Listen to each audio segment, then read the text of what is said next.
And we are live. And as always, we're going to start off with waiting a few seconds to see if the audio is working, because we always have issues with that. So let's give it a few seconds, make sure our audio is working for anyone who is watching. Alrighty. Give that a few seconds, and let's see here. There we go. Yep, we got audio. Perfect. Alrighty, guys. Welcome to GameCaveTV. This is your gaming channel where we talk about everything video games. We are joined here by Jonathan, Raphael, and Josh. As always, last time you saw us, we were talking about the best game of the decade personally from us, which, if you haven't watched that, the link will be below. Please go ahead and watch that. And, well, you know, kind of skip through it. It's 3.5 hours long, but it's worth it. Today we're going to be talking about our own personal favorites. So if you remember, the last video was about our favorite or best game of the decade, and we try to remove as much bias as possible from that. This episode, we're going to be fully biased. This isn't a tournament or anything like that. We're just going to be sharing our own personal experiences with video games, our favorite video games, and just sharing stories about games that have impacted our life in different ways. That's why this episode is called More Than a Game. Video games are a platform medium, just like films and TV is, but video games hit different. It takes a lot more of your life, and you experience a lot more through them. First things first, I wanted to talk to you guys real quick on your thoughts about the delay on Halo Infinite. So I know that's big news recently. Any thoughts on it? Yes. Yeah, so I'm not that upset about it because if they take more time to perfect it, that's fine with me. Mm-hmm. And the thing is, the Halo 2 anniversary looks better than what we saw. That's just a fact. You know what I mean? And it shouldn't be. Halo Infinite should be better than Halo 2. Yeah. But my concern is how it's going to affect the Xbox One or Series X. And they said there are going to be like over 100 optimized titles that come out with the Series X, but those are going to be like indie titles. You know That's what I mean? the biggest thing with Xbox anyways. It's just a sense of like their biggest titles are Halo, Forza, and Gears. Essentially, those are the top 3 biggest titles. And for them to launch the Series X without their biggest title. None of them. First of all, yeah, none of them. And then on top of that, it's the biggest title they have is Halo. It's the biggest title in video game history, and they're not launching with it. I mean, I'm perfectly okay with it because, like you said, I agree with you 100%. If they're delaying it to make it better, I'm perfectly okay with that because I was expecting a next generation Halo, and it didn't look. Like it looked like it could have came out in Xbox One, and that's not what most people are looking at. You know, we're kind of hoping that this is the next generation Halo. It just didn't look that way, so hopefully they're taking that into consideration. That's what they're working on. I know one of the things that a lot of people complained about was because of it didn't look that graphically advanced, and one of the big things that they said was because of the lighting technique that they have. It was very flat. And didn't give a lot of definition to the environment and the characters, so hopefully that's something they're working on. But yeah, I thought it was interesting. As long as they keep Craig, bro. As long as they keep Craig. Craig the Brute. He has to be untouched. Yeah. Nick, what's up, Nick? Good to see. Good that you're here, brother. And Emily, great to have you back as usual. She's got to join in on one of these streams one day because she's our constant viewer. Alrighty, so since we talked about that a little bit, the other thing I wanted to bring up, actually, since we're just talking about things that are going on in the gaming world anyways, Ghost of Tsushima came out with a deluxe edition, right? They came out with the deluxe edition. If I'm not mistaken, if you bought the standard edition already, it's an additional $11, and you get like some extra things. I think you get a different horse. I think you get a few extra accessories. I think you get an extra like skill point or something like that. I'm not sure, but I actually I was curious to know about your opinions because I don't particularly like that they come out with a deluxe edition afterwards, and then I got to pay an extra $11, but it's not an expansion, it's not a DLC. You know, so Yeah. like, what do you think? I think it's probably like COVID related, because if not, it would have been done at the same time as release. Yeah. So they're probably just trying to get a little bit of income. Yeah, but they sold so many copies. It's the highest selling new IP on PlayStation platform, and it's like, I don't know. Yeah. For me, it's like if you're coming out with a DLC, and there's going to be a whole other portion of a story or something like that. I'm with it, and it comes with like extra gear or whatever. Like I'm down, but I didn't read any of that. The only thing it said was basically something for the horse. Something about a skill point and like a few extra like pieces of gear, and then I think a documentary about the game, and I think art. Oh, But like, I'll do it for that stuff. Yeah, I'm sure it's cool and all, because I'm sure the thought process is like, hey, you beat the game, you're probably wanting more. yeah, Give me money. I mean, I don't agree with it, but that's just what I think is going on. yeah, I think so too. I don't know. I'm kind of worried about that opening up a precedence for other games to just release content that should have been there already.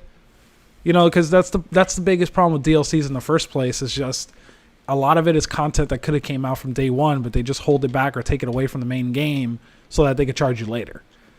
And my only thing is, like, I love Sucker Punch. They did an amazing job with Ghost of Tsushima. It's my favorite game of the year. But that doesn't take away the fact that I don't agree with documentary and some extra little accessories for an additional price. I just feel like that could have came out on either the launch, or they could have saved that with a nice little DLC just to give us a little bit more of the world, and they could have made more money that way too. But Yeah, anyways, it could have been like a Gotti edition, and if they win, they could add that with that. yeah, agreed. If there's no DLC. I don't know. We'll see how that goes. They're probably going to release the documentary in the near future for free, anyways. But anyways, we got that out of the way. Let's go ahead and start with the stream. This will not be as long as usual, guys. I know we've gotten used to like 2+ hour streams. We're probably going to keep this one to about an hour. But let's go ahead and start off with our personal favorite games. So I know it's a really hard question, especially for Josh. but let's talk about, if you can pick one, what would be your favorite game? If you can't pick one, then give me a couple. Give me 2 or 3 that that you would say is your own personal favorite that you've played. Ralph, why don't you start? 'Cause I already know one of the answers. So, my favorite game of all time is Star Wars Knights of the Republic. So, for those of you that don't know, Knights of the Republic takes place 4,000 years before Episode 4, A New Hope. And it's set in a galaxy that's been ravaged Close by the by. Mandalorian. So basically, the Mandalorians united under a chieftain, and then they exploded out into the galaxy, and they destroyed much of the galaxy. Until a Jedi Knight called Revan kind of leads a rebel group of Jedi, because the Jedi didn't want to fight the Mandalorians, and they defeat the Mandalorians, but it turns them into the dark side. So this is the aftermath of all of that. So it's basically like a very D&D style RPG. And I got it for my 11th birthday. And I was just kind of like blown away by it the whole way from start to finish. Because it showed me, it shows you like a whole other aspect of the Star Wars universe multiple aspects that you never even knew could exist. Like new planets, new knowledge about the Force, new lore about factions you already know exist. So that's I guess I can go into more detail about it later, but I'm very interested to hear what Josh's favorite games are. It's supposed to be multiple. I mean, the goal is to pick one, but if you can't pick one, just give maybe your top three or narrow it down to the least amount possible. But what would be your personal favorite games? Yeah. Well, I mean, And if you need time, John and I can go first. I think. I mean, the first thing that comes to mind is Gears, because I've had like a decade of playing that, and it's something that like I discovered myself. Mm-hmm. It's not like my neighbor giving me a copy of Halo 2, or like someone else telling me to get it, and then I try it, and then I love it. Like that's like something I fell into by myself, and like totally fell in love with. Played every single one a million times. Well, except for 5, I have to play 5 a lot more. Mm-hmm. But yeah, and I still like Halo, but I didn't catch Halo at its peak. Okay. So, like, I don't have the fond memories of that everyone else has of it. Like, I still played all of them and I love them all, but I wasn't part of the zeitgeist of it. That's right. That's my second favorite game. Mm-hmm. Yeah, so Halo is up there for me as well.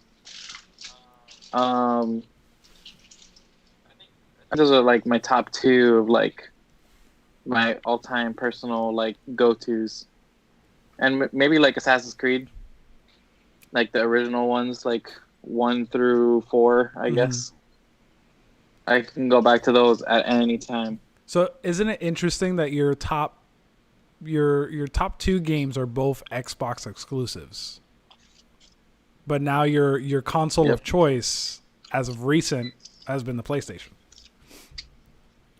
So I just find that I just find that really interesting, just because like Xbox came in and broke down the fucking door. It wasn't a joke. It wasn't like Nintendo is huge for kids, but it doesn't control the market like Xbox and PlayStation does, in the sense of its high level video games. And it's getting there, Nintendo is. But when Xbox came in and they came out with Halo and Gears and that, it just rocked the entire gaming industry. And I remember when Halo came out, you didn't get to experience it at the time, but I got to. And man, it was the only thing anyone would ever talk about. It was the only thing anybody ever wanted. It was everything. It was like I can't even explain how and it was weird. Like Halo, it's just Halo was ahead of its time in every possible way. Yep. And it Xbox came in and rocked it, and they came out with their great Xbox 360 systems, and then you get Halo and you get Gears, and then I don't know what happened. They just started to it's not that the games got bad, it's just like they just didn't invest in any more IPs or anything else to keep that hype going. And now it's like it's down to like I said, 3 games: Forza Horizon, Halo, and Gears. That's their only 3. And Halo, when was the last time? When did Halo 5 come out?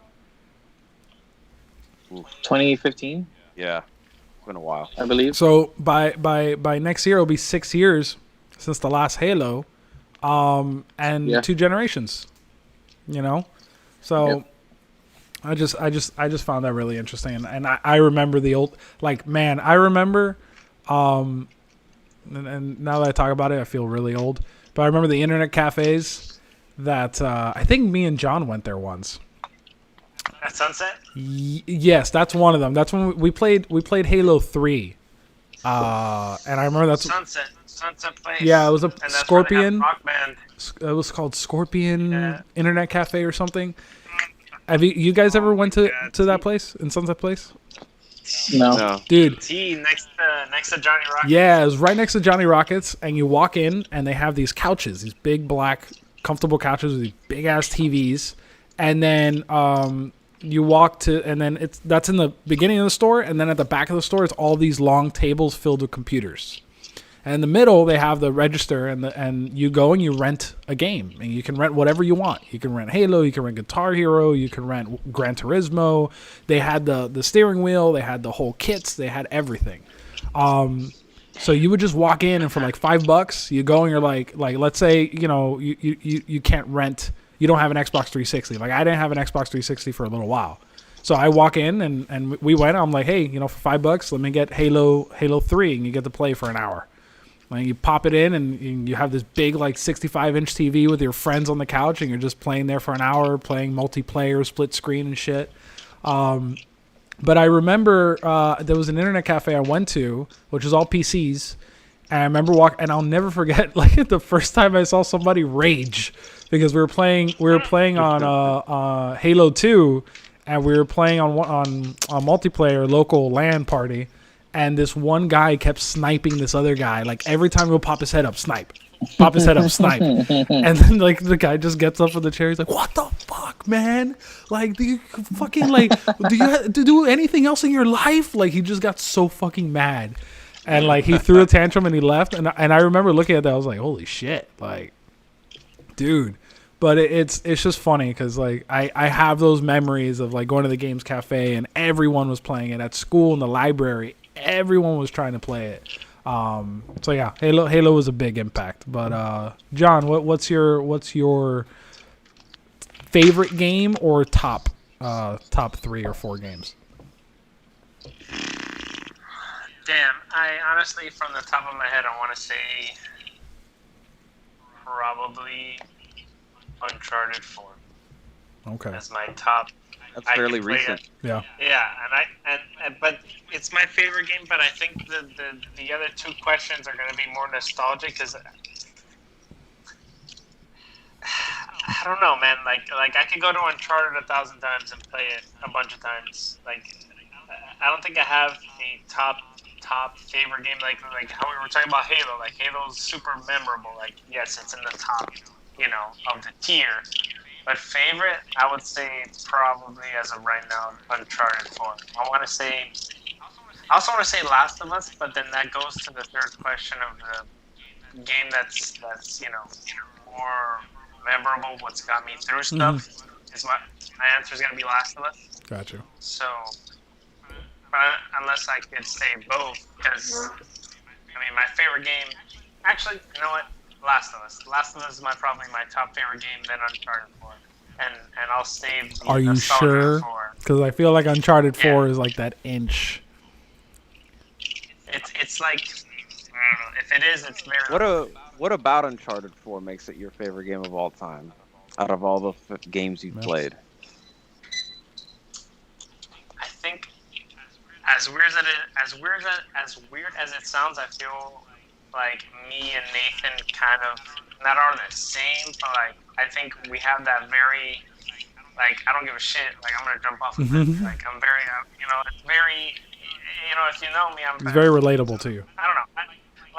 Yes, he's very relatable to me, and I think just the whole sense of the Uncharted series. I think the fourth one is my favorite, and I don't know. I like it the best out of the 4. I think it's also because obviously I've known you for longer than I didn't, and you've always been you've always relied on humor to you always just, I think, not in a negative way, but you always rely on humor. So whether it's a serious situation or not, you always have a joke to say in a good way. You always liven up the mood. And I think that's why, to what you were saying, I think that's why you relate to Nathan so much, because even when Nathan has a building falling on top of him and he just destroyed an entire ancient city and has thousands of people trying to kill him, he still cracks a joke. So I think that's a big reason why I think you guys you relate to him so much. Yeah, I agree with that. But again, it's very close to Last of Us, because Last of Us to me it hits home now more than I first played it emotionally. So yeah, because I have a daughter. I want to. Yeah, so definitely Uncharted, and it wins against Last of Us by a hair. Okay. So yeah, that's my answer. Spot on. Well, I think you guys know what my favorite is, and that is Metal Gear Solid 3. Anthem. Oh, That was my most damn. memorable game. I remember everything about that game, which is nothing, because we'll get into Anthem later. Yeah, Metal Gear Solid 3 is my favorite, is my personal favorite game of all time. Because I guess because the thing is, when I was a kid, one of the first gaming memories I ever had was playing Metal Gear Solid 1, and it was on my dad's PlayStation. My dad was a gamer way before I was. Matter of fact, there's videos of me as a baby sitting on his lap, like holding an unplugged controller, thinking I'm playing. I think it was like Mario or something. And so my dad had the PlayStation 1, and he had this ginormous big black case just filled with video. As a matter of fact, that black case still exists, and there are PlayStation 1 games in there that are still wrapped. They have not been opened, including the original like football NFL games prior to Madden taking over the licensing. So like they're there, Jesus. Yeah. And I remember, like, when I was a kid, I the first memory I have of a video game was Metal Gear Solid 1. And it was something about Metal Gear Solid 3 that I guess that was the first time that I got to pick a video game. Because the rest of them were from, my dad already had them. And Metal Gear Solid 3 was the first time that I actually, like, I not only got to rent my first video game, but I got to buy it, and I got to play it, and I chose it, and it was my game. And it was the first game that had a story for me that I was just like I was so involved in, like everything with Big Boss and Eve and Ocelot, and just the whole story of Metal Gear, and like everything about it was just so intriguing. And mind you, I was really young, so I didn't know half of the shit that they were talking about, but it was just so intriguing to me. And to this day, like, it's just, I still don't know half the shit they're talking about. Dude, it's. And then that's not even until the like the Philosopher's Legacy is just in its own, should be its own like world of video games. Yeah. But I don't know, man. The voice acting was amazing. The acting period was amazing. The game mechanics at the time were awesome. They're still great. They still work phenomenal. And I don't know. It just always stuck with me. That's my number one. And then there's games like Dino Crisis, which you guys know, and And I have a lot of games I love, Uncharted, Last of Us, or any of those, but the one that always hits home is Metal Gear Solid 3.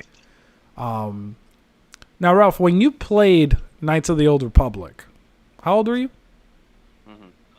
11. So did you have, like, were you already like a ginormous Star Wars fan at that time when you played it? I don't remember a time where I wasn't a gigantic Star Wars fan. Respect. So respect. Yes. But when you why don't you explain? Oh, well, I don't know. All right, look, how about this? Spoiler warning for Knights of the Old Republic. If you have not played it, put pause or put mute, and then I'll clap when you're ready. Spoiler coming out. When it reveals that he's Revan. Like, when that moment happened for you, what, like, how was that? Like, what was your reaction? What was going on in your mind? Like, I know it was 100 years ago because you're viejo, but, like, what was going on? So I had this written down for, like, the memorable gaming experiences. Okay. Question. Do you want to hold off for that? Yeah, okay. Sure. Yeah, I'll go more into that when we get there. Okay, so we didn't go into the spoiler yet. We're gonna go into that soon. But okay, then let's go ahead and move on to the second part, which is. I'm gonna see if I can look it up because I know Josh put it. There we go. Yeah, let's do that then. Your most memorable game experience or experiences. You could choose more than one. And since we were already on the topic, again, spoiler warning for Knights of the Old Republic if you haven't played it yet. What was your experience like when you found out it was Revan? So that. To this day, that remains the biggest, like the most impactful plot twist I've ever experienced, because you find that out like in the last quarter of the game. So throughout this entire game, which is extraordinarily long, you're playing as like a guy, you know what I mean? And you're retracing Revan's steps because you're trying to find the star maps for the Star Forge. But you never know that you're Revan until that moment. And the thing that kind of compounds it is that the game drops hints from the very beginning constantly that you're Revan, and you never really pay those any attention. Like, you acknowledge them, but you don't really think about them. Like in the very beginning, you escape a Republic ship that Darth Malak attacks over a planet called Taurus, and you crash on an escape pod, and you escape to like this shitty apartment. And the guy you're with, Karth, he's like, I read in your profile that you understand like a remarkable amount of alien languages, and you're just like, cool, I guess I do. But that's because as Revan, you traveled to all these places, you learned all these languages, etc.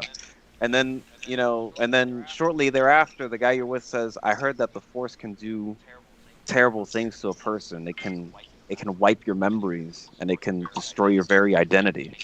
And you're just like, well, that sucks. Moving on. But that's exactly what happened to you. You know what I mean? And then you go to the Jedi Council, you get trained as a Jedi, and then one of the Jedi Masters is like, I fear this may lead you down an all too familiar path. And you're just like, what? But then you keep going along, so it keeps dropping hints, and then eventually you find out because you run into Darth Malak on his ship. And Darth Malak is like, so you survived after all? And you're just like, wait, what do you mean? I've never met you before in my life. And then he tells you all that. So that's when he reveals that you're Revan? Yeah, exactly. Because in the backstory of the game, he betrays Revan. So the Jedi send an assassin squad to Revan's flagship to kill him. And Revan's killing them all because he's Revan. But Malak sees this from his ship and sees an opportunity to seize power for himself. So he points all his guns at Revan's bridge and just blows it up, as Sith do. Mm-hmm. So he thought he killed him, but it turns out he didn't. So it's a whole redemption story, really. Sure. So like, you learned your Revan, so what do you do with that knowledge? Do you go around being like, hey guys, I'm Revan, let's go on a genocidal rampage? Or do you say, I'm not that person anymore, and try to do good by the galaxy? So that's and that's what you did, right? You did good by the galaxy. You became a Jedi and a good person. Believe it or not, there was a time where I was a good person, and the first thing I did, my first playthrough, was that I did right by the galaxy. I was like, this is terrible. I'm this terrible person. I can't be like this anymore. So young Ralph, little did he know. Yeah. It was 1911, so you got You're right. That's giving him. That's being really generous. Pobrecito, viejito. It's okay, bro. No, but I that's one of my biggest gaming regrets. I wish I would have played Knights of the Old Republic before, when I don't know if I would have been able to play it when it first came out, but maybe a few years after. I wish I would have been, because like I try it now, and obviously it's aged very badly. Yeah, and that's one of those games that it's extremely unfortunate that it's not remade or remastered or anything, because it's one of the most popular video games ever, and it's literally like just boatloads of cash that these people can make if they try to remake it. By the way, anybody who's watching, please, if you have a question or you have an opinion about a game, or you want to share your thoughts or video game experiences, leave it in the comments. I'll read them. Right now, Emily, goddamn, the last time Raphael's moral was 100 years ago. You are correct. And the correct answer was 150 years ago. But yeah, she likes Knights of the Old Republic too. Josh, for you, you say Gears is your favorite. Oh yeah. Right? So I don't. I want you to answer the memorable part too, and if it has to do with Gears, then that's great. But what is it about Gears? Like, out of every video game in the world, I know you're a Gears fan. But what is it about Gears? What is it about the game that you keep coming back to and that you love so much?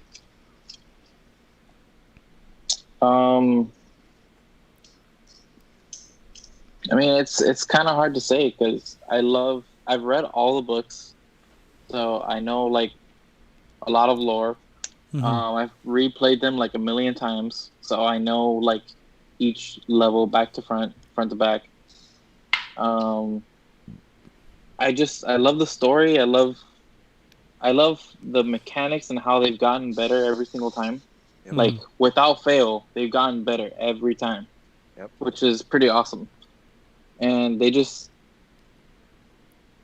have that special place, and I guess it actually like bleeds into the memorable experience really well because like one of my favorite memories is going through the entire trilogy of Gears with my old best friend.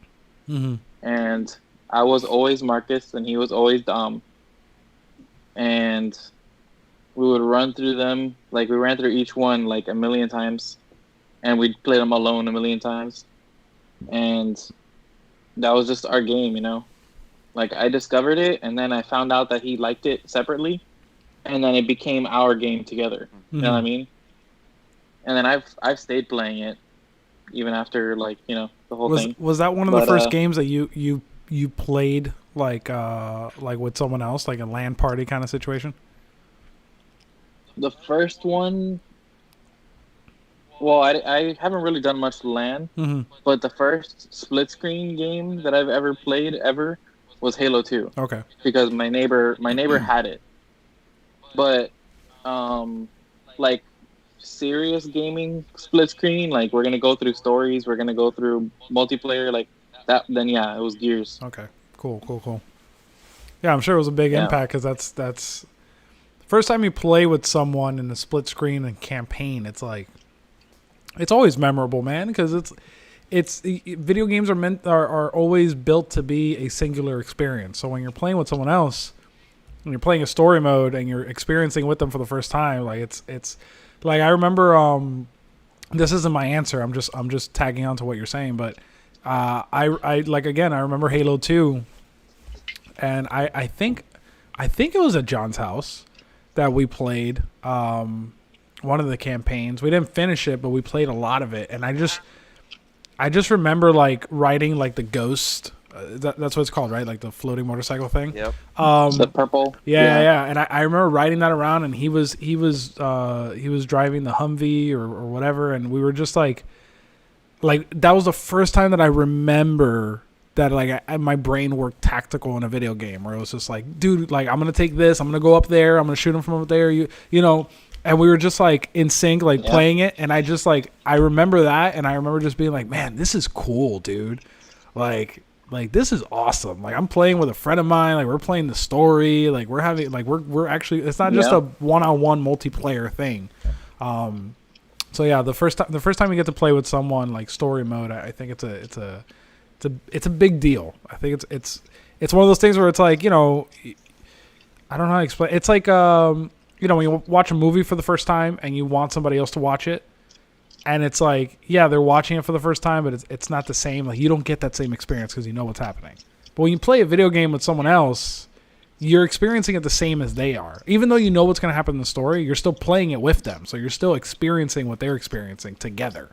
So I just think and that's the really AI interesting. acts differently. Yeah. So like you'll have new memories every time. Mm-hmm. Like, oh, this time, yeah, they came out of this e-hole, but this locust like almost shoved his chainsaw up my ass and he saved me. And that wouldn't have happened if you were playing alone, you know. The cogs, the cogs, Laura, the cog tags, Laura. Get the cog. Get the cog. What They're right there. What's your favorite story moment in Gears? Well, there's two big ones that everyone that has played Gears knows about. So this is a spoiler warning. Spoiler warning. And the two moments are one in Gears 2 when Maria dies, which is Dom's wife. Like that's like one of the heaviest scenes. That's my most memorable Gears story moment. Yeah.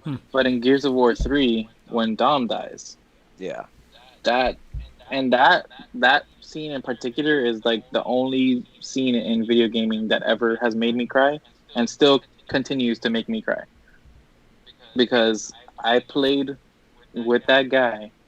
He was like my brother in real life. Mm-hmm. You know what I mean?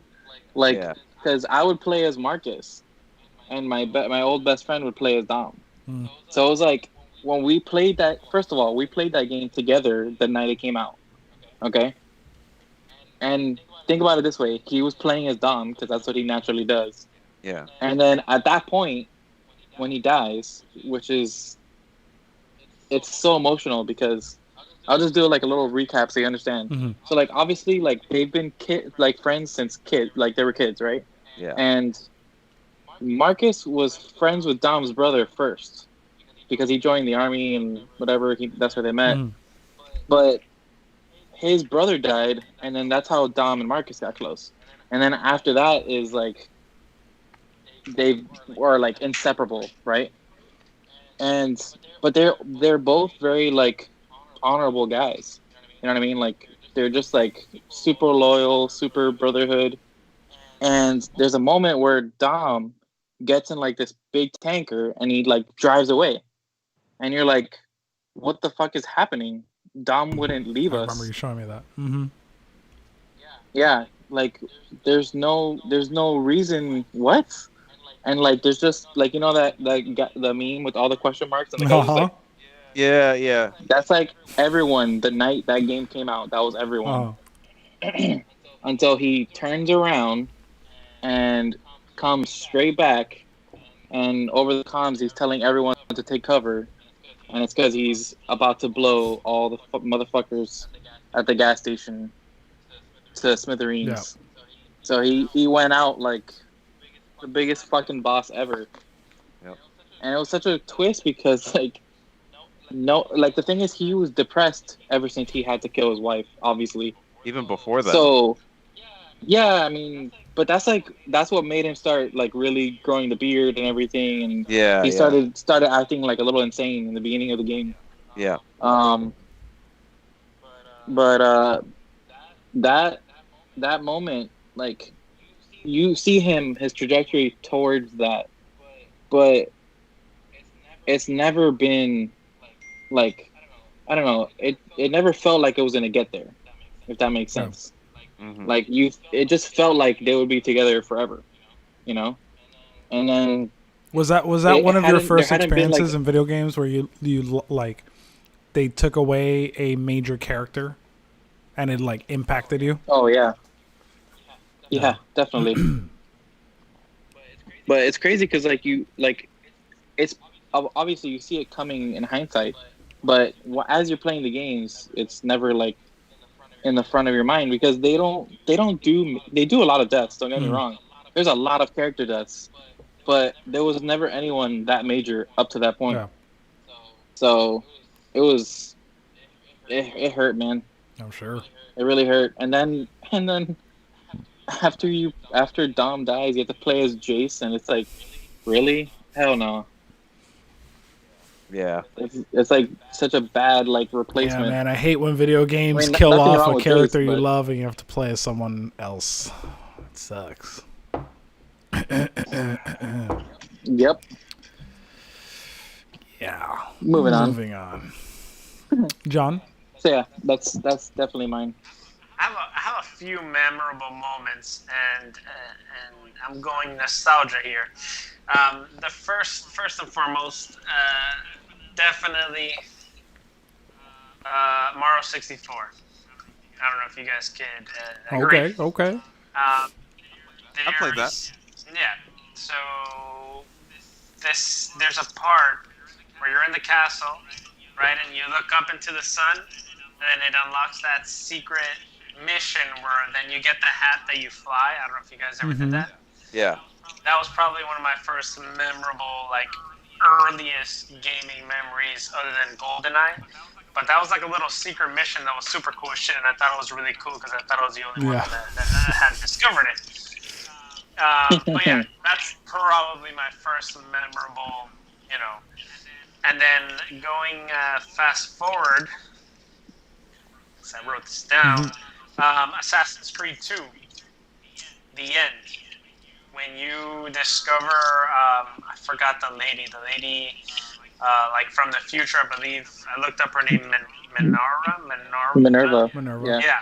So like that whole scene, like you're like, holy shit, this game that was about this is now about this, right? So then inevitably the whole Ezio story after Brotherhood kind of finishes, and you kill the Kristen Bell character, which again was pretty insane. I don't know if Dude, that was a crazy plot twist, man.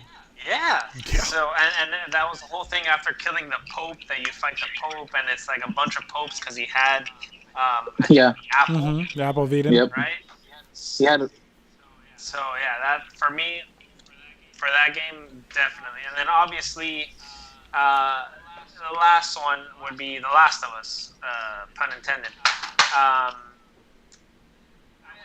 would say from the start of the giraffes, like, you know, once you saw the giraffes at the end of the game, that's when when you did the playthrough again, like once you saw the giraffes, you knew like that shit was about to go down at the hospital.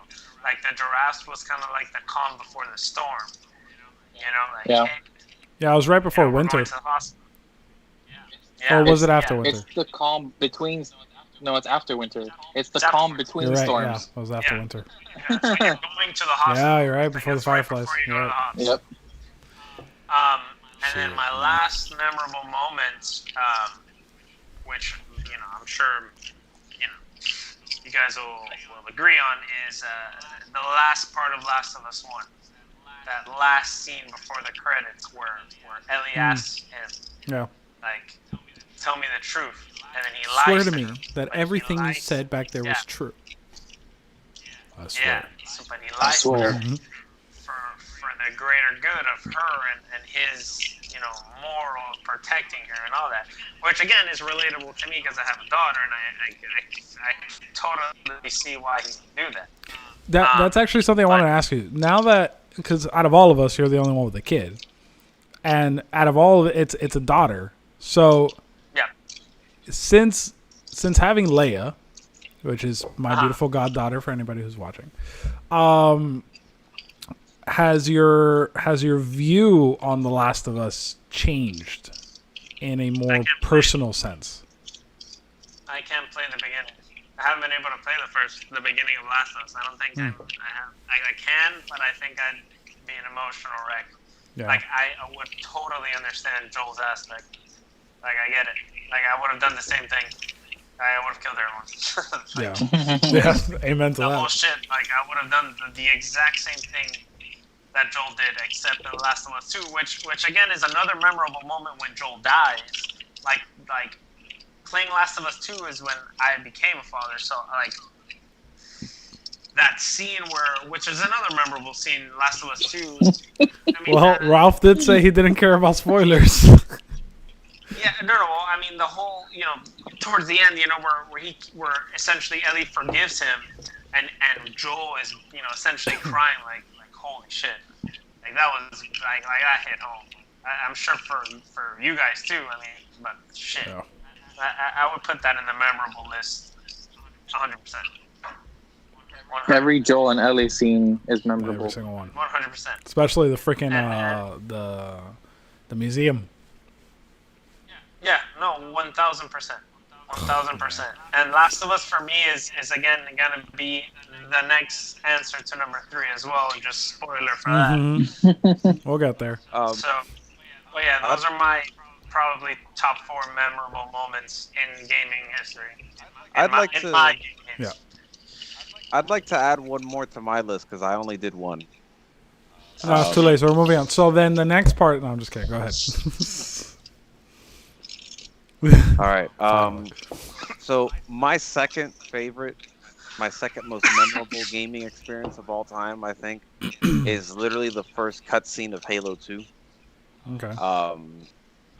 I know every line of dialogue in Halo 2, but that is my favorite part of the whole game. Yeah, exactly. And so like, because in Halo 1, all you have is Master Chief's perspective, and he's just like killing aliens and shit. But Halo 2 is much more story driven, and it's divided in two character perspectives. It's Master Chief, but it's also the Arbiter, who's my favorite character in the whole franchise.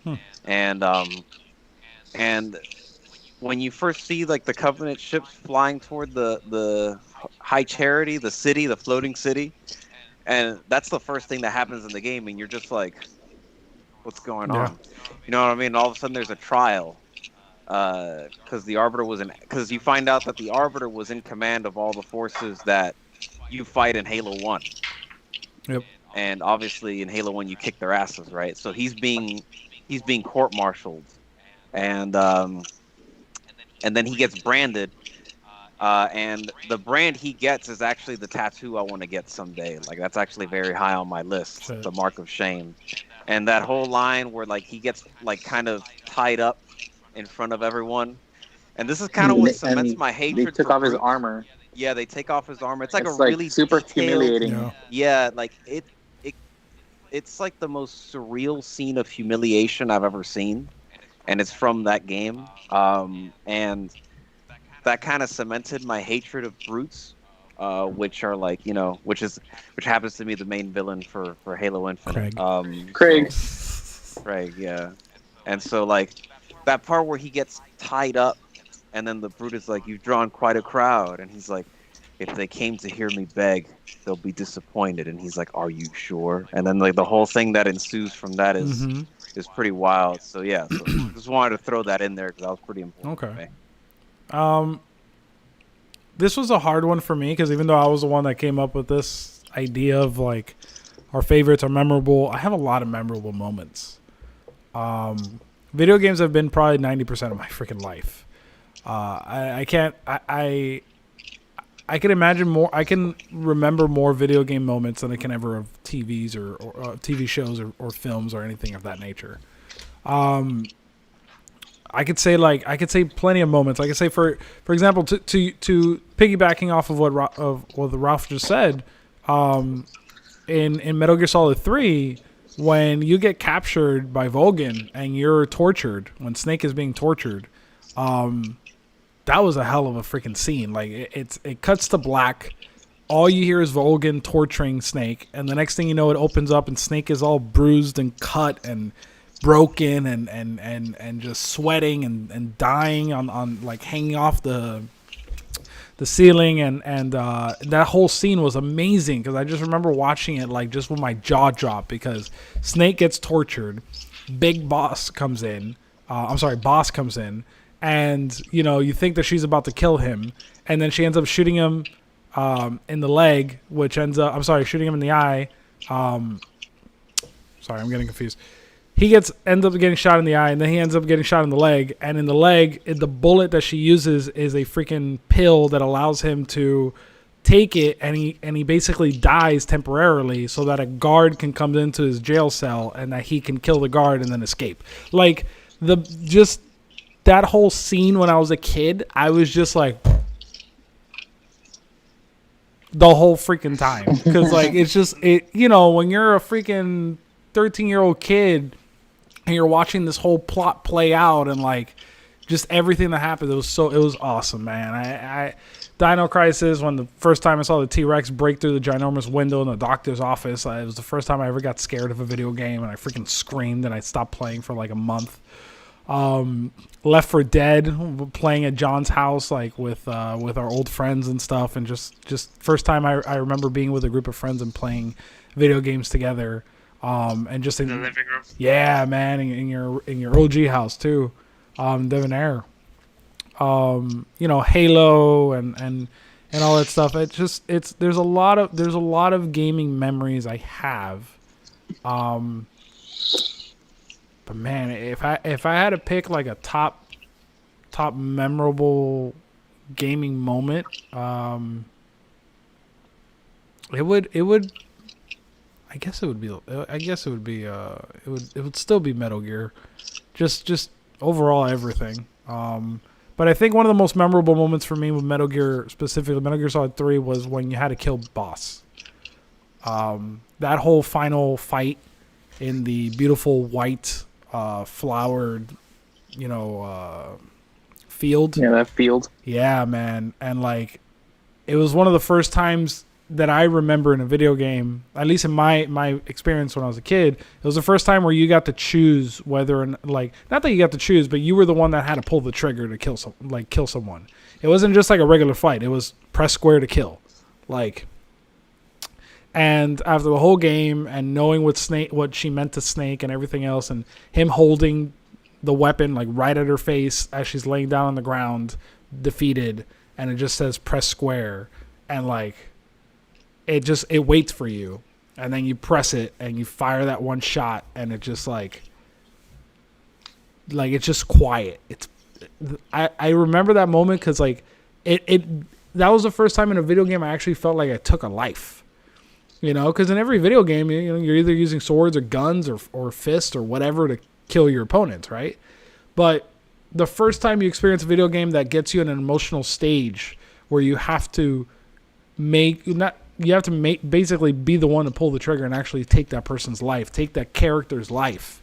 Like, that moment for me, that was big, man. When I was a kid, I remember doing that, and it took me a minute to really pull that trigger. And when I did, like, I just had to breathe for like a few minutes. I was just like, holy shit, that was heavy.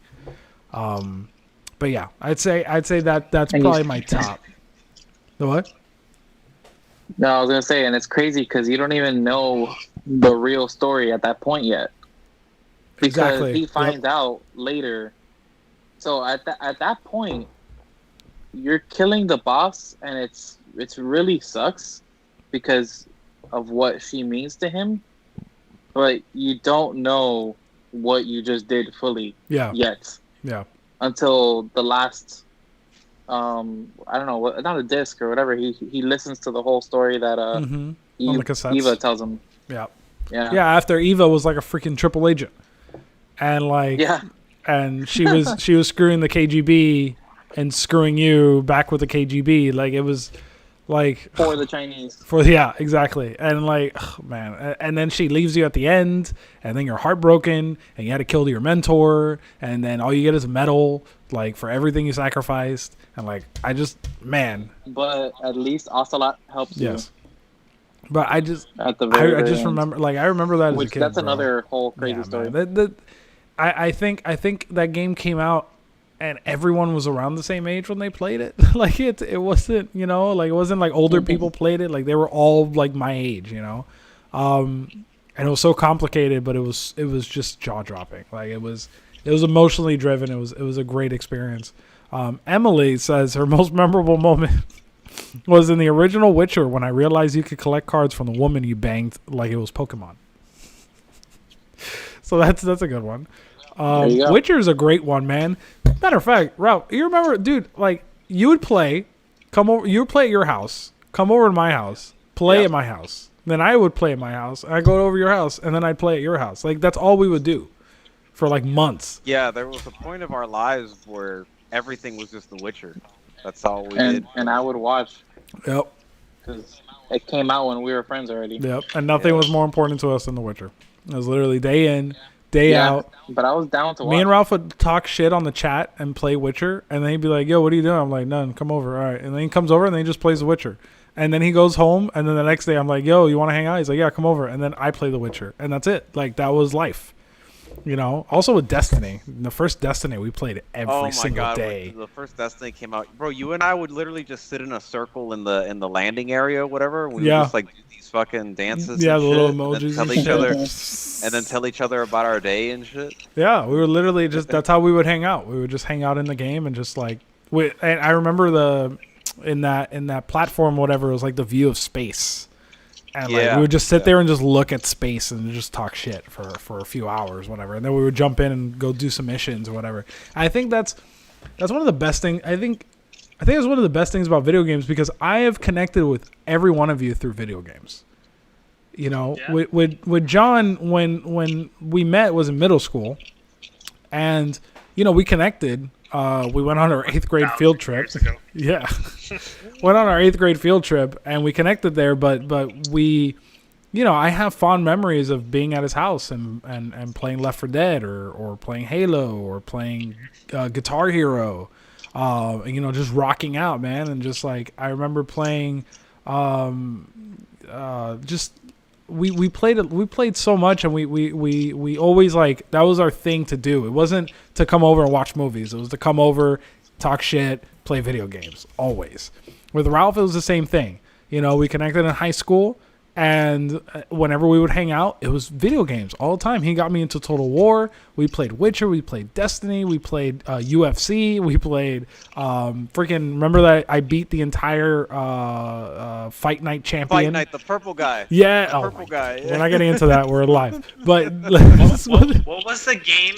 Right. So when Socrates used to pick us up, right, and we used to go to his house. And we used to play Dead Space, but we also used to play a fighting game that was like Samurai. Oh, that was Deadliest Warrior.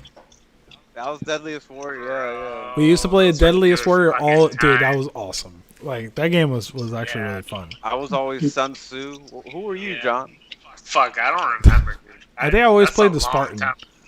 I think I always played the It Spartan. was either the Spartan or the Ninja or some shit. I don't remember. Yeah.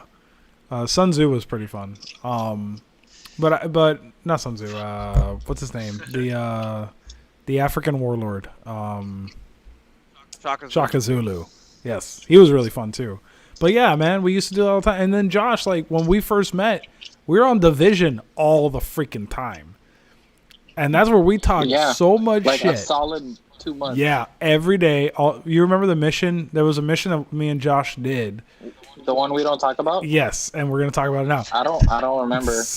Bro, there was this mission that we did. Is it finally time to talk about a it? little bit, yeah. Freaking, bro, like, okay, you know, in the Division, in the first one, it's in New York. So it's separated in boroughs, right? And each borough is a different leveling system. So the depending on what part of the city you're in is how hard the enemies are.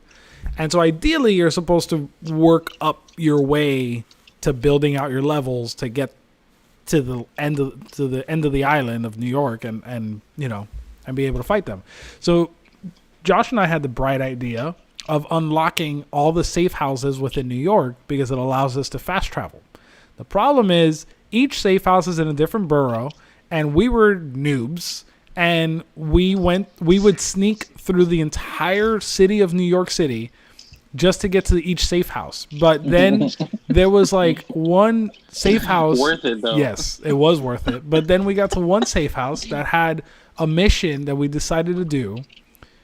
I'm pretty sure we started at like 8 o'clock at night, and we finished that mission like at, I think, like 9 in the morning. No, hold on. I'm not kidding. This was one mission. Why, they kept dying? We kept dying. The same boss. It's just in the Division, you know, it takes like 10,000 bullets to kill someone. And that's when they're on your level. exactly. So we were fighting this one boss, and he was like, I don't know, like 15 levels above us. So like 2 shots, you're dead. It was stupid. Yeah, it was ridiculous. 2 shots, you're dead. And we literally did that mission. We could have waited. We could have done 20, 30 missions before we did that one. But no, we decided to do that one. And we spent like 12 hours on this one fucking mission. And it was like, bro, like 2 in the morning. I was like, bro, I'm tired. He's like, yeah, me too. I'm like, all right, just one more shot. Let's do it one more time. And if we lose, we lose. All right, cool. 4 in the morning comes around, bro. Like, nah, dude, I'm fucking done. I can't do this. Like, it's just one shot. He kills us. I can't. Like, I'm not gonna do this. I'm done. Like, I'm going to sleep. And then Josh is like, no, one more. Okay, fine. 6 o'clock in the morning comes around, bro. It's fucking 6 in the morning. We're not gonna do this. We've died 16 times in the past 5 minutes. Like, it's not gonna happen. 8 o'clock in the morning comes around, bro. Like, I'm done. Like, the sun's out. Like, it's over, you know, like the world, it's the world saying this. It's not me. And then I don't know, I think it was like 8:30 in the morning or some shit like that. I think it was 8 in the morning. I think it was like 7:30 we wanted to give up. And then, well, we wanted to give up since like 12, but then it was like 8 in the morning or some shit. And we did it. And I was just like, all right. But we did it though. We did it. And we agreed to never talk about it. And then Somehow, a few years later, here we are. Yeah. It took us 5 years to get over that terrible memory. Bro, I was so pissed because it was just one mission. It wasn't a whole game, you know? Like when you talk about like playing a game with someone, you think, oh, we played 12 hours. Oh, bro, you played you beat the whole game together? No, it was one fucking mission with No. one boss who wasn't even a main boss. Like, I don't even think he was a main No, they boss were in the just so story. far above our Yeah, level. bro, that was No, it wasn't because we beat the game together, yeah, you're right. dude. We had to beat it twice because it would only track our progress individually Mhm. and not Yep. together. So we would do it in mine and then we'd do it in Yep. yours. Yep. Every single time. But yeah, man, like it's video games. It's so interesting because like literally, I've built my relationship with all of you through video games, and I have fond memories in every single one of them. You know, freaking Aliens with Ralph, Yeah. like with the Hey yo, yeah, man. So anybody who's watching, if you've ever played Alien Isolation, there's a feature. There's a thing called an Xbox Connect. If you've ever heard of that. It's the camera that came out with the original Xbox. As if it's 100 years Bro, because ago. God dang. it came out with the Xbox One. Never heard of it again. Yeah. You know, like the Kinect came out, and Ralph had it, and we were playing Alien Isolation, and I remember that there's a feature in the options that you could turn on the microphone on the Kinect so that the alien can hear you. So you have to be dead quiet. If not, the alien will hear you. So Ralph one day he gets up, he's like, "Oh, I gotta go to the bathroom." And he goes to the bathroom, and I go in the settings real quick because he was playing, and I turn on the fucking microphone, and I just wait for him. And he comes back, and he's hiding under this like medical table in the hallway, and like the alien, like he starts the game, and the alien like just you see its feet just like walk across the screen, and he turns the corner, and I just go, "Hey yo, bitch!" And then the fucking alien just like runs towards him and then like just kills him. He's like, "What the fuck was that?" And I just controlled him like 2 or 3 times doing that. Dude, it was so funny, man. Like, you know, like I don't know. I love those memorable moments in video games. And we spent hours taking turns in that game. Yeah, that's how we beat it. We beat it together, Yeah. just taking turns on it. Yep. Which I think playing and beating a game with your friends it's a lot more fun and memorable than by yourself. By yourself, it's great when it's a really, impactful story. Like The Last of Us is a great game to play on your own. But when you're playing other games like Aliens or any of those things that are like, it's kind of in the middle of the road, and you play with your friends, like it's such a better experience because it takes that game that could be technically mediocre into one of the most memorable experiences you have, because like The Division isn't a phenomenal game by any means. It's a height, matter of fact, I couldn't even beat the second one. I don't really care for it. My dad is the freaking master of The Division. Like, he is the king of Division 2, let me tell you. Matter of fact, like every time I go over and he's playing, he gets like 30 friend requests because everyone wants to be his friend and play with him. And he has the Apple Watch, so he'll like one day Samantha and I went over for dinner, and my dad's like sitting on the couch and he's talking. He's like, "Oh, hold on, my clanmates need me. Hold on." Okay, hold on. I'll be right back. And then he goes into the game, and then he's like helping out a clanmate with something or whatever. He's like, "Sorry, my clan needed me. We have a raid tonight, so I'm gonna hang out for a little bit, but then I gotta get back." And I'm just like, this guy, dude. Again, video games it connects me with my dad. So video games are extremely memorable in how they connect you with people. But moving on to the last question, which is games that helped you through a difficult time or made an impact in your life. So obviously we talked about memorable games, and I think we were pretty general on how they were impactful in our life. But I want you to really think about a game. I want you to think about a time in your life where you were going through something. And if you don't feel comfortable sharing it on the live stream, that's fine. But think about a time you were going through something physically, mentally, emotionally, whatever, and a video game like helped you through it. Who wants to go first? I haven't heard John in a while. I'll go. Yeah. So That was I a was good saying save. earlier, Last of Us will be this game for me, and the reasoning for that is when I was moving. Vincent brought it up earlier. My OG house, which was in Devonair, essentially the house I grew up in.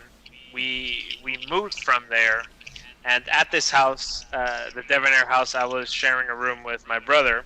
At the time, we were sharing the room, and at this new house, we weren't sharing the room anymore. So after, I think I must have been maybe, I think it was 2021, something like that. I think it was 2021 or 22. I don't remember. But it was definitely the first time I had my own room, my own space, and it was in a house where all the other rooms were on the second floor, and my room was on the first floor, on the complete other side of the house. And during this time, I was still working at my first job as a waiter, so I would work 12 to fucking 16 hours a day, sometimes in the days of the week. Yep. And then I had just gotten the PS4. I had an Xbox, but I just got the PS4, and the first game that I had never played before, that I was super excited to play, was Last of Us. So I would work insane amount of hours, come home, take a shower, and play Last of Us, and beat the shit out of the story, and I milked it because I played it, then I replayed it, and then I would play online with like friends and stuff from the restaurant. So and then in that room, and Nikki put, you like sharing rooms with me, fuck you. So and then within the room, I had a sliding door to the backyard. So at the time, not anymore, but like I used to smoke a lot. So I would open the sliding door, smoke, play video games, and it was just the fucking coolest shit because I had freedom. I had my own room.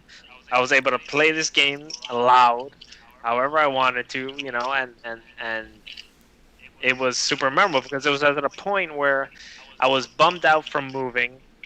I was bummed out because I was working so much. I didn't know, it was right after high school. It was maybe a year after high school. I still didn't know what the hell I wanted to do in my life. I just worked at a restaurant.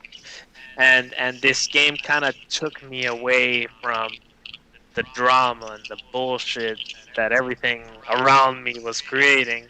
And the game kind of like centered me in the sense that like it totally distracted me, like I said, from the bullshit, from everything. And the game alone was a fucking masterpiece, as you guys know. Last of Us, the first one. But Very specific. But yeah. No, and that's why Last of Us is a very memorable and close and home. But the favorite game is Uncharted, because Uncharted is a whole different shit. But Last of Us helped me get out of like this depression of moving away from my house that I grew up in, and just yeah. I would say definitely Last of Us. But yeah. What about you? Respect. Who else wants to go? Or you want me to go? Ralph. I want Josh to go. Just waiting on Josh. I voted Ralph. But I voted Josh. I'll go. Rock, paper, scissors. I'll go, and then y'all you decide. So, for me, interesting enough, it's God of War. Out of every video game I've ever played, the game that got me through something difficult was God of War. So as you guys know, if anybody has ever watched, anybody who's watching right now, if you don't know, I used to weigh about 300, and my highest weight was 315 pounds.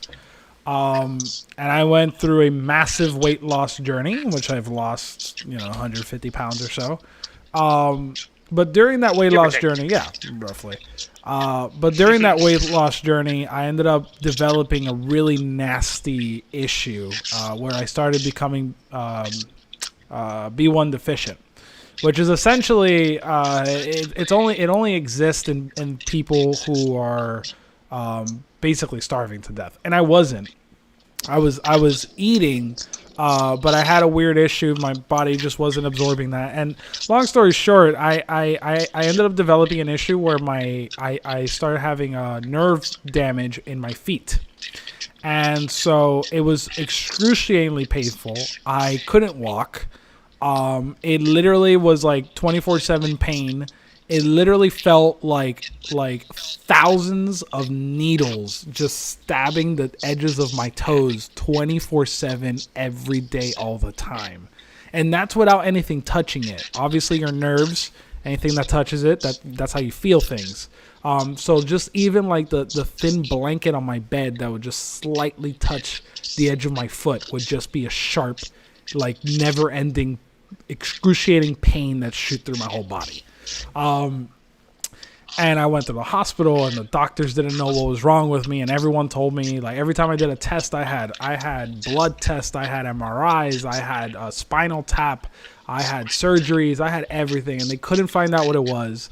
And they would keep telling me, like, oh, you're healthy in this, you're healthy in that. We don't know what it is. We don't know what it is. And I was to the point where I was like, dude, just amputate me, bro. Like, I don't want my feet anymore. Like, I'm serious. I started looking up, like, carbon fiber legs and shit. Because I was like, I'm done. Like, I have the insurance. Cut off my feet. I can't live like this. I haven't slept in weeks. I'm done. And after my dad went above and beyond and was able to find me a drug, I forgot what it's called. It's a legal drug, but it's starts with an L. I can't remember right now, but I took it, and that was the only thing that allowed the pain to kind of. It's an antidepressant. It allowed the pain to be able to subside, but it didn't go away all the way. So the only thing I could do was just play video games to get my mind off the pain. And at the time, God of War had just came out. So I remember vividly, I couldn't lay on my bed because the way I would lay down, whatever, that was really painful. So we took away my bed, and my parents put in this recliner sofa that allowed me to sit up so I wasn't in super pain. And I remember vividly playing God of War, and God of War was I would play it, and it was the only time in months where I didn't feel pain.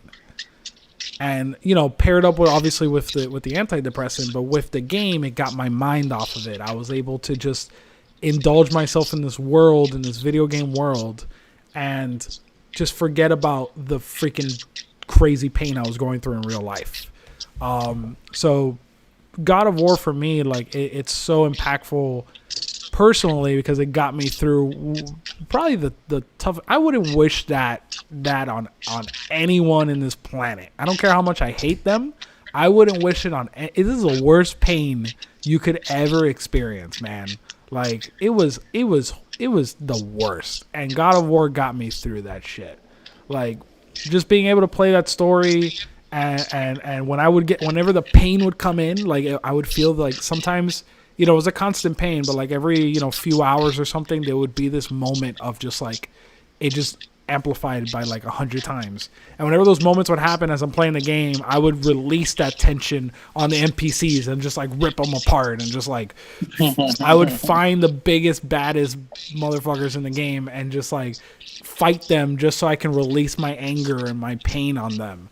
And so, yeah, that for me was one of the hardest times. The only other like thing that pops into my mind immediately was Hurricane Katrina, which didn't devastate the Florida as much as it did, New Orleans.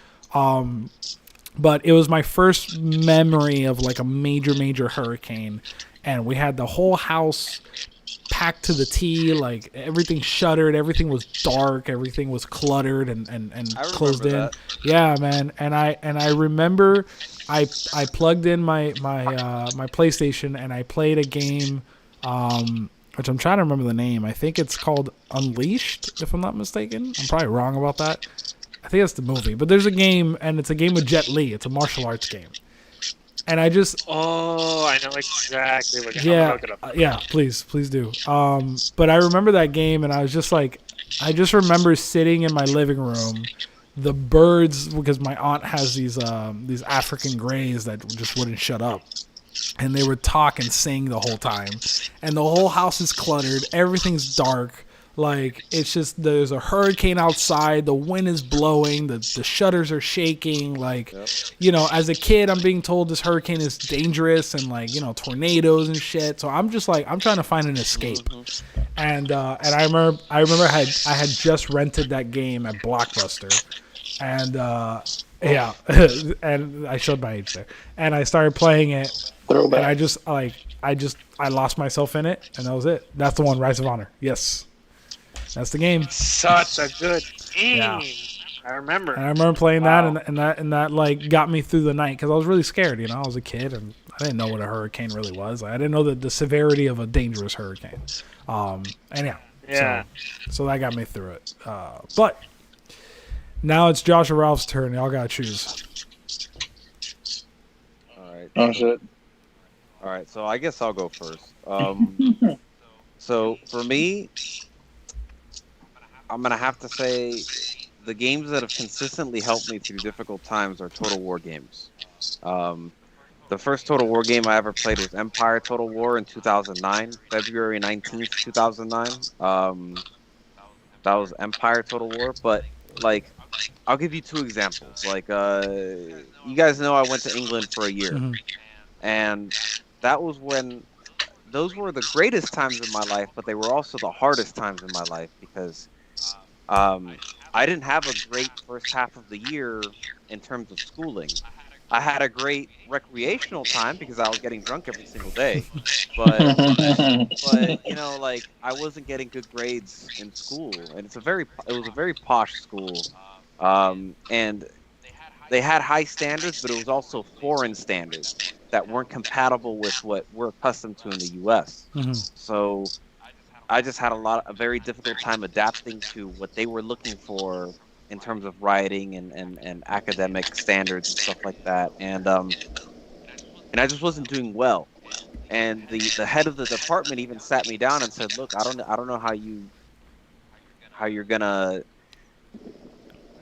you're not gonna be able to get the maximum grade, which is a distinction in the British grading system for the year." And so that put me like in a powerful state of depression because I love history more than anything. So if I can't succeed absolutely writing about history, what the fuck can I do? You know what I mean? So I did questionable things. I drunkenly swore fealty to a Roman war god. Yeah, because there were a bunch of altars around there and stuff like that. It's not relevant, but anyway, that was around the time that Total War Warhammer 2 came out. It came out in November, and that let me escape because I wasn't a struggling student in a foreign country who didn't have his friends or family or anything around him. I was a dark elf king who was enslaving people, so that was fun. And also, you know, independently from Total War, Stellaris. I played a lot of Stellaris that year because Stellaris is like an intergalactic strategy game. Yeah. And I wasn't me. I was a galactic emperor who was managing all these things and stuff like that. And the depth of these strategy games just like got me lost in this universe and in this power fantasy. And it let me escape from a world where I didn't think I had any power. So I did end up getting a distinction, and even now, I want to start my own business, and I'm very nervous about that. But now Total War Troy's out, and now I'm not nervous. I'm Agamemnon, and I'm subjugating Greece. You know what I mean? So Total War games have really just been there for me every time I've had a tough time, and that's why they'll always have a special place in my heart. So that's my bit. Cool. Josh, it's inevitable, man. It's your turn. Oh man. Well,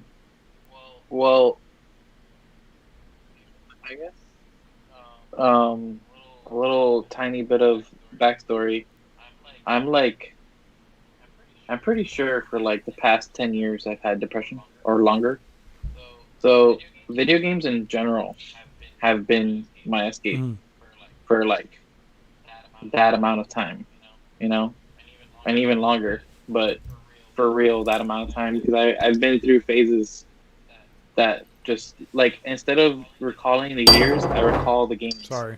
Oh. Like I played Halo 3, and then I played Modern Warfare 2, and then I played Gear. Well, actually, I played Gears 2 before that.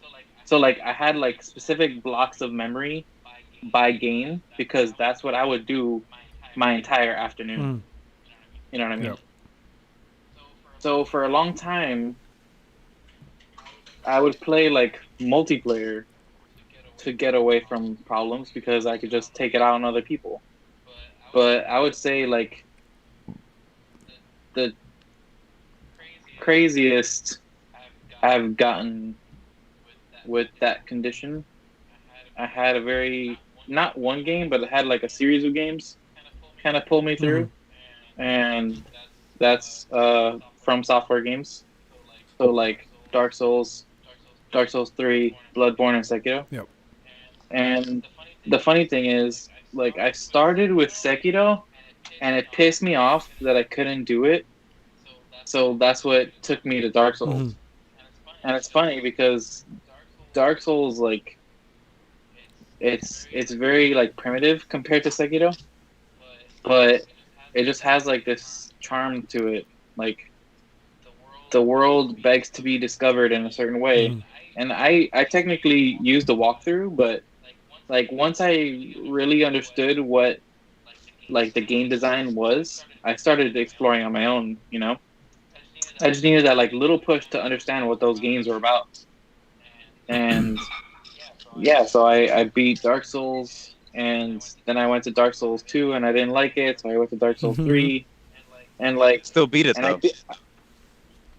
I wait, which one? Dark Souls 2? Did you beat Dark Souls 2? No, I just ended up Oh, I skipping thought you did it. Okay, my bad. I mean, I might one day, One but day. yeah, it doesn't like follow the story, so I didn't feel like I had to do Yeah. it. You know what I mean?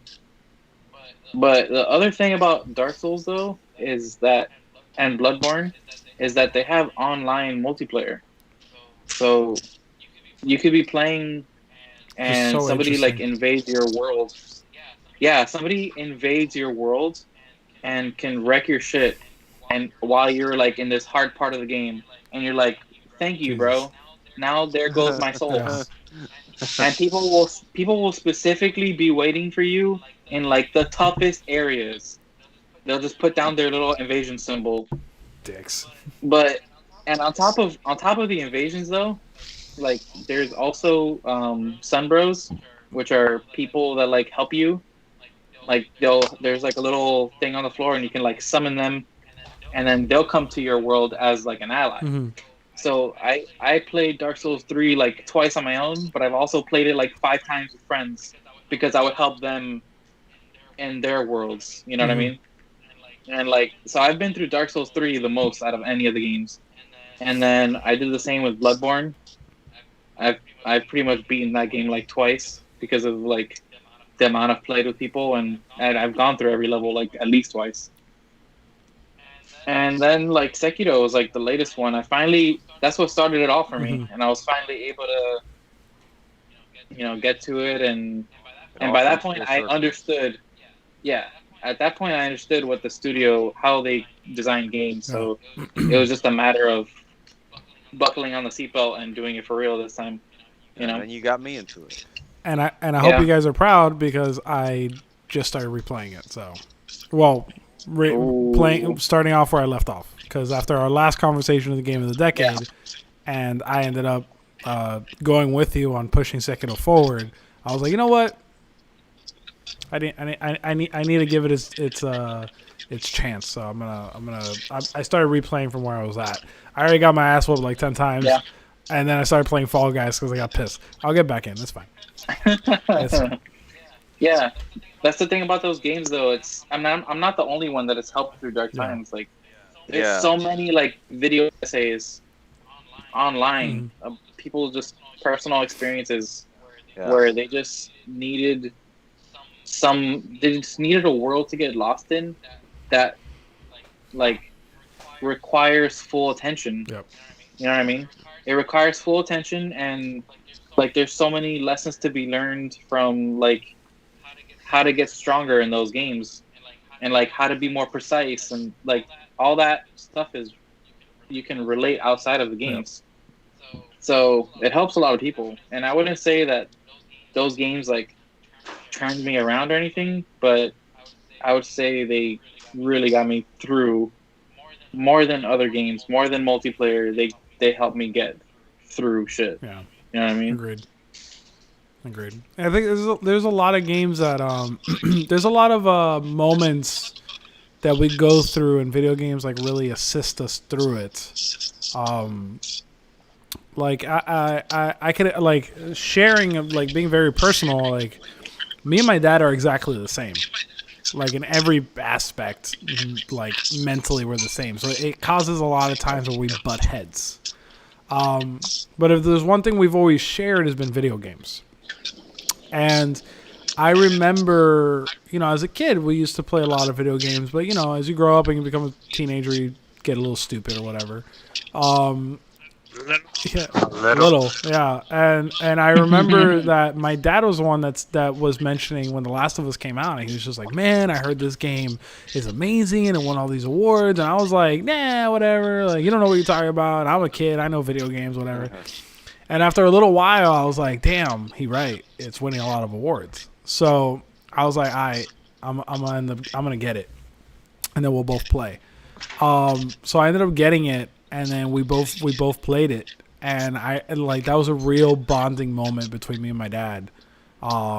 And even now, like when Last of Us Part 2 came out, he played it and he would text me and let me know when he's at a certain part. And now that I moved out, like it's any moment you have with your family, it's valuable moment. So whenever my dad would call me, and we would talk, and The Last of Us would come out, he would be like, oh yeah, I got to this part, and like I got so pissed because this happened or whatever. And I'm like, oh, just keep it going because you'll see at the end it's good, like this is gonna happen. This is what you got to do.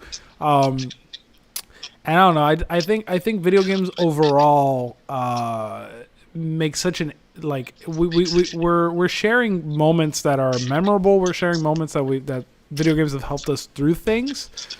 But it's funny because for all of us, I think video games has been around for everything in our lives. Whether it's a good moment, whether it's a bad moment, whether it's a moment we need the video game to get through something, whether it's friends that we make. Yeah, because. Speaking on that, Ralph was the one that introduced me to you, Josh. You went to school with Ralph. I didn't go to school with you. And the first day I met you was on my birthday, on my 21st birthday. So, exactly. And we ended up like getting close through the division where we would just talk shit all the time, 24/7. And I like that memory. Those memories will never leave my mind. Like I remember like walking through the first time we found the Chelsea Bridge. And we were like looking at everything, and then we found that little apartment, and we went to the apartment, and like we started searching, and it was like, oh my god, like we found it. Like, we're one of the first people to find this, and like I don't know, it was just like all this shit we used to talk, and same thing with. It was probably because of that game that we took our New York trips. Yeah, exactly. Because we bonded there. Yeah, and then we would walk around New York and be like, yo, we've been there, we've been here, we've been there. Yep. Yeah. Exactly. And same thing goes with Ralph. We used to play freaking Call of Duty all the time, and Splinter Cell. Oh my god, Splinter Cell, dude. Yes. I was always the Russian guy. You were always the American guy. Fucking tactical the whole time and shit, and it was just like man, like some of the best memories of my life has been video games. Every single great memory has been connected somehow to a video game. Matter of fact, one of the biggest memories ever, which I'll pull it out in a few minutes, but it's when me and Josh made the road trip to Tampa to go to the Tampa Bay Comic Con to go meet my freaking idol, David Hayter, the voice of Solid Snake himself. And like I'll never forget that day of meeting him. That he was like, I was so excited to meet him, but like a part of me was kind of worried like that he's gonna be kind of a douchey dude, or like he's not really gonna care. Because, there's always that back of your mind, like, oh, like, man, like, I look up to this guy, like, I grew up with this guy, like, I hope he's not a dick. And, man, he was the coolest freaking guy, they've been doing dude. this for 10 years, so they're probably... Yeah, like, they're so used to people coming up to him and be like, oh, I love Metal Gear, whatever. And, like, I'm always, like, I was like, man, I hope he's not a dick. And I remember, like, when we went, and like the first thing he told me was one of the lines from that Snake always says, where he's always like, "You're pretty good," and he like that's the first thing he said to me. I walk up to him and I'm just like, "Oh, hey David," and he's just like, "You're pretty good," and I was just like, "Oh my god!" I started a fangirl, and I was just like, and we started to talk a little bit, and he was telling me about he told us about when he wrote X-Men, and we started talking about Metal Gear Solid 5, how he wasn't casted as Snake, and like, he was giving us a little bit of insight about it, but then he was talking about his conflict in schedule because he was making a Netflix show, and he was the coolest guy. Which now we know what it was. Yeah, man, and I remember, like, I asked him to take a photo, and, like, I'm expecting just a selfie over the table. No, he got up, he walked around the table, he grabbed me, he hugged me, and he did the, the gun sign or whatever, and we took the photo together, and he like, grabbed my shoulder, and he's like, "Oh, man, it was nice to meet you." He was the coolest guy, bro. Like, that was a memory I'll never forget. And as a matter of fact, Josh is now a Metal Gear fan, and that was before you even knew, like, anything really about Metal Gear. Yeah, it was like all foreign language to me. But at the same time, like, he was cool to me too, because I just told him, like, yeah, I've never played, and he's like, well, you know what you gotta do. Yep. Yeah, because I had told him that I got you into he was super cool. That you were watching me play Metal Gear Solid 3 and shit. Yeah. But yeah, man, I think and I think we could all agree one of the biggest video game memories is Modern Warfare 2, the sniper mission. That's oh yeah, Chernobyl. Yes, bruh. freaking, like, that's all anybody would ever talk about for weeks. They'll never Both- insult us in our Both Modern Warfare's sniper missions, both of them are super iconic. The one in the snow and the one in Chernobyl. Chernobyl They're was both super iconic. was Modern Warfare 2, right? Or the first one. the first one. Yeah, so it was the first one. Yeah, but they brought it back as a spec op in Modern Warfare 2. Remember? Yep. So that's why you see it again. No, man, I remember middle school. You know what? Actually, just to tack on to the memory one, I remember I got in a fist fight in middle school, and I broke this kid. Yeah, we got in a fight. I fought this kid off premises of school, and I'd broken his nose and like busted up this whole like middle part of his head, whatever. And my friend at the time, Tony, his mom came to pick us up, and I remember I had just knocked this kid out. It was 2 punches. He was knocked out. And then I see security running after me, and I run away, and I jump in the back trunk of my friend's mom's car. And I'm just like, go, go, go, go, go, go. And she, like, drove off with me. And we went to my house, and then, like, the first thing I did, my hands, like, all, like, my knuckles are a little bruised and bloody or whatever from the punches. And I remember, like, she went to tell my mom what was going on. And, like, the first thing I did was just sit down and I started playing Assassin's Creed 1 because it had just came out. And I didn't care about the fight. I didn't care that I might get suspended or that I ran away from security and the police that were there. Like, all I wanted to do was play Assassin's Creed 1. And, like, it was the first time I loaded it. I just started it, and it was, like, the Animus loading screen or whatever where you just get to run around. And I was just like... Iconic. I was like, dude, this is awesome. And then, like, I hear Tony's mom just like, yeah, he, like, punched this kid. I was like, yeah, he got knocked out. He's a fucking asshole. And I just kept playing.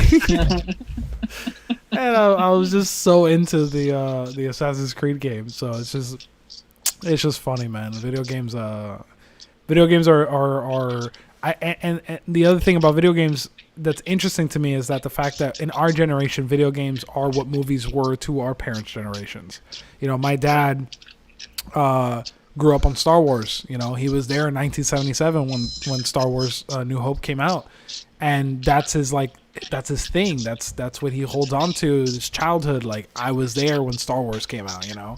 And for us, like, yeah, we have movies, but nothing touches video games. You can bring up Star Wars, you can bring up Marvel, you can bring up, you know, whatever you want, and they don't touch video games. They just don't.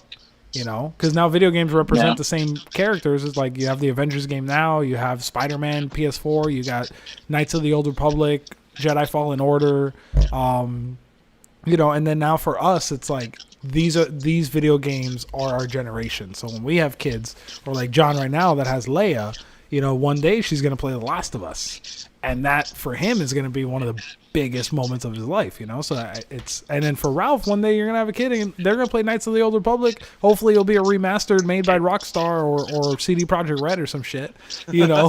Can you And imagine if little not, white bears and shit running around with fucking a Cuban cigar, drinking Little whiskey? kids with cigars. Ralph would just be like this with a YMN. I'd be Oh like, my oh yeah, God. let me show you this game, bro. Like, let me show you this game. Hold on. Let me pull it out for you. Yo me acuerdo un día. So before we end this stream, because you know we're trying to cap it at the hour and a half, or an hour and 36 minutes, but before we end this stream, you have to pick one video game to be remade from the ground up from any studio you want. What would it be? Got it. Who said got it, John? I said not it. Okay. Ralph? I don't even know. I know what Ralph wants to That's be a- remade. Yeah, I want a Knights of the Republic remake more than anything in Who my life. would be the studio you would choose? You're in charge. You have the rights, and now they're That's- like, yo, That's a really good unlimited question. budget. You can pick any studio to remake this game from the ground up. Who would you pick?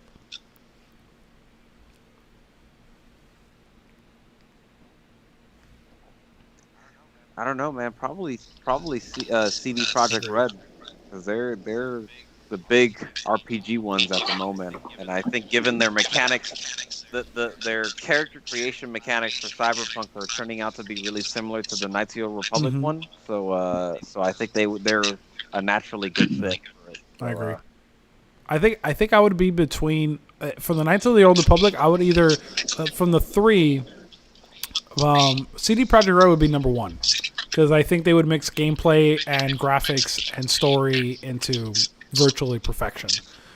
I would second choice would probably be Rockstar Games just because of their level of attention to detail and storytelling from the experience of Red Dead. But the problem is their mechanics. Yeah. And then my third choice for that Yes. would probably be, and as of recent, would probably be Sucker Punch. Just because if it is Star Wars, they'll have the budget, so I don't see a problem with it. They've already proved themselves with Ghost of Tsushima, so I know PlayStation will back them. And the fighting mechanics and the open world like artistic nature of Ghost of Tsushima, I think like allows itself to be able to be opened up to do a remake of Star Wars, you know, Knights of the Old Republic. I can't imagine like how beautiful that game would be as a remake right now. Like, Yep. bro, like, It would be- Yeah, I'd like to agree on that. Like, I never, I know the game because of what you guys have said, and I'm pretty sure, Vincent, you've told me the ins and outs of that game. So I would have to agree that I would really like to see that game redone, because I would definitely play it now. but that would be your number one choice in game that would be remade or remaked. Okay. Yeah. Respect.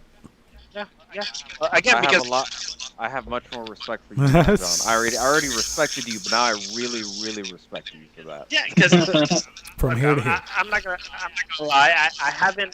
I've never played the game, only because it's older, and I've never played it. And from what you've said, from what Vincent said, like the whole Mandalorian world, I think that'd be cool as fuck. Now, Yeah, dude, and honestly, like it just gave me a whole other perspective because everyone who watches the Mandalorian, I've told Josh this, everyone who watches the Mandalorian now is like, wow, they're all so honorable, and it sucks that they have to live in the tunnels and shit. but I'm just like, You don't y'all even Y'all don't don't know what even these know. fucking people Yeah. are capable of when they get into a group, into like a community, bro. So it's I don't know. It just gives you a whole new perspective on the Star Wars Yeah. universe. Yeah, I'm sure with the how good the Mandalorian is coming out, I'm sure it's on the table somewhere to be redone. Because shit, like that to me sounds like a really great It's a game that literally everyone wants to be remade. Everyone wants that game to be either remade or made into a series or a show or whatever. Yep. So like, it's the only problem is that who owns the rights right now is EA as far as gaming rights. So Yep. we'll see if that ever comes to fruition. But Josh, is there any game that you would choose to be remade by, and you have the choice of any Yes, studio? sir. What game? I have two studios in mind, but the game I would like to see remade, which, by the way, the voice acting has to stay the same. Okay, respect. Like, we're not changing anything about the game. We're just remaking it. Yeah. You know what I mean? And that would be Metal Gear Solid. The first one. Yes. OG Metal Gear Okay. Solid. Okay, respect. What would be the studios? The only two companies that should even be allowed to touch it are Kojima Productions, for obvious reasons. Like, he would know how to make his own game better. And the other team would be Bluepoint, who did Shadow of the Colossus, and now they're doing Demon Souls, the Demon Souls remake. So they have a history of doing bottom to top, like full fleshed out remakes rather than just simple remasters. Gotcha. So, I mean, I'll see how Demon Souls comes out, because I'm really only judging them off of Shadow of the Colossus at the very moment. So maybe my opinion will change. If Which Demon they've done a Souls great turns job out to be so a far crap with it. remake. Yeah. Yeah. So for now, I'll give them the benefit of the doubt for now, because they seem to be doing well. I think So those are the only two companies. I think I'm between. It's by default it would be MGS3. The only reason I don't want, not that I don't want MGS1 remade, I do. I'm just afraid because MGS1 is like, for me, is like perfection in its age and story and mechanics. Like it just works for what it is. It's so iconic in the way it plays. This is my own personal opinion, by the way. But like, if I had to choose one of the series, it would be Metal Gear Solid 3, because that was the first game that was really, it's very close to MGS2, but MGS3 was like that AAA level cinematic storytelling game, and I just feel like that game would pair perfectly with the Fox engine. Either modern day Fox engine or the new Gorilla engine from Kojima. That's my engine. I think that would be like my number one choice, but at the same time, I do agree with Ralph. I would love Knights of the Old Republic is one of the only games in history that I haven't been able to play, and it's the one game I've always wanted to play. And because I love Star Wars, and because I love story games, and because Revan is so epic from everything I've ever read and learned about him, and the sheer epicness of the Knights of the Old Republic open world, like, that I can imagine in this next generation. Like, if a studio like CD Projekt Red was to be blessed with the rights to Knights of the Old Republic rights, and was able to create it from the bottom up, even if it took 10 years, like, I would so be down for that. Like, from what I've seen from Cyberpunk 2077, just the graphics and the amount of choices you have, even your backstory, like whether you're a street kid, a nomad, or a corpo, like, they're all so vastly different and such a different vibe and story and everything else. I can't imagine what the rest of the game is going to be like. So imagine having that freedom with a Star Wars title, you know? Oh yeah. So probably right there, those two. I think those will be the choices. But that's pretty much it, guys. We are ending up this stream. I told you it would be a little shorter. It's an hour and 45 minutes, not quite the 2-hour mark. We shared a couple of our personal favorite games and moments that have been memorable and games that have gotten us through a lot. I wanted to do this episode mostly because I wanted anybody who's watching this to really kind of get to know each and every one of us at a more personal level when it comes to video games. We're not super technical when it comes to video games. We're not news. We're not game journalists. We're just 4 guys that are best friends and brothers who love playing video games and have experienced video games together, and that's all we want to do is talk about them and enjoy them. Thank you so much for watching. This has been and I'm grateful for every single one who has been able to watch this. This is the highest streamed video as far as active viewers. We had 11 active viewers, which is great when we started off with 3 just like 2.5 weeks ago. So thank you so much, guys, for watching. And we will be back on next Thursday at 8 p.m. We will reveal what the next episode will be at the next week. But thank you so much for joining. Thank you for coming to Game Cave TV, and we will see you on the next one. Peace, guys.